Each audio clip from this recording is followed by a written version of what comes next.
আসসালামু আলাইকুম, শুভ সকাল সবাইকে। সবাই কেমন আছেন? আমি সকালে বাইর হইলাম,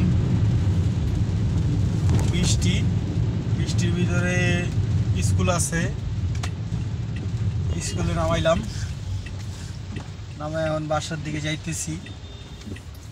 তবে আজকে কয়েকদিন ধরেই খুবই বৃষ্টি, 2 দিন ধরে বৃষ্টি থামতাছে না।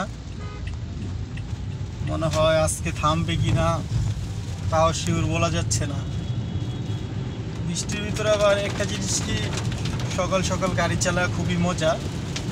এমনিও বৃষ্টির ভিতরে গাড়ি চালা মজা, কিন্তু অনেক সময় জ্যামজট থাকে, ওই সময় একটু আরিজানি লাগে। কিন্তু সকাল সকাল খুবই ভালো লাগে গাড়ি চালায়। এমনি সবসময় সকাল সকাল গাড়ি চালা ভালো লাগে, তবে আজকে আবার একটু অন্যরকম ভালো লাগতেছে। কারণ অন্যরকম ভালো লাগার কারণ হইল একটু ভিডিও করতেছি, তাই অন্যরকম ভালো লাগতেছে। কিন্তু চিন্তা করে দেখলাম, সকালবেলা ঘুমের থেকে যখন উঠলাম তখন ডিউটিতে আইমু, আমার আবার ছাতা নাই। ডিউটিতে আসুন চিন্তা করতেছি ছাতা নাই, পরে কী করুম, পরে দাঁড়ায় রইলাম। পরে আমার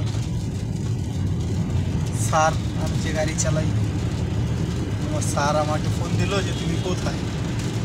আমি বললাম স্যার আমি তো বাসের সামনে দাঁড়ায় রয়েছি। পরে বলতেছে ঠিক আছে তুমি গেটের সামনে দাঁড়াও, আমি আসতেছি, আইসা তোমারে টপ করে নিতেছি।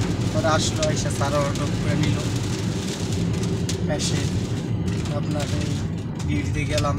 নাইলে তো বৃষ্টির ভিতরে ছাতা নাই, কীভাবে ডিউটিতে যাবো? কারণ বৃষ্টি থামতেই আছে না, চোখের পলকেও বাঁধান জানা যে এত বৃষ্টি।